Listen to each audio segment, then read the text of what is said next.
తొలగించిన జీహెచ్ఎంసీ పారిశుద్ధ్య కార్మికులను తిరిగి విధుల్లోకి తీసుకోవాలని డిమాండ్ చేస్తూ బీజేపీ ఎమ్మెల్యేలు గన్ పార్క్ దగ్గర రోడ్లు ఊడ్చారు.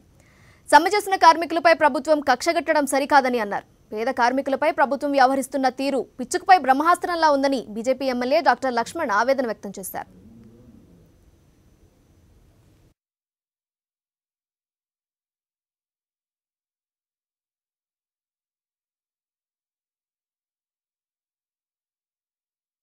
కార్మికులు సమ్మె చేస్తే పిచ్చుక మీద బ్రహ్మహస్త్రం మాదిరిగా ఆ పేద పారిశుద్ధ సిబ్బంది మీద కనీసం చర్చలు జరపకుండా దిక్కుమాలిన సమ్మె దిక్కుమాలిన సంఘాలని చెప్పి పార్టీలకు అతీతంగా అన్ని సంఘాలు ఒకటై ఉద్యమిస్తే ఉక్కు పాదం మోపి ప్రజాస్వామ్యాన్ని అపహాస్యం చేసే విధంగా మరి ఆ రోజు నగర పాలక సంస్థ అధికారులు ప్రభుత్వము నిర్దాక్షిణ్యంగా 1200 మందిని పారిశుద్ధ సిబ్బందిని తొలగించడం ఇది నిజంగా చాలా బాధాకర విషయం.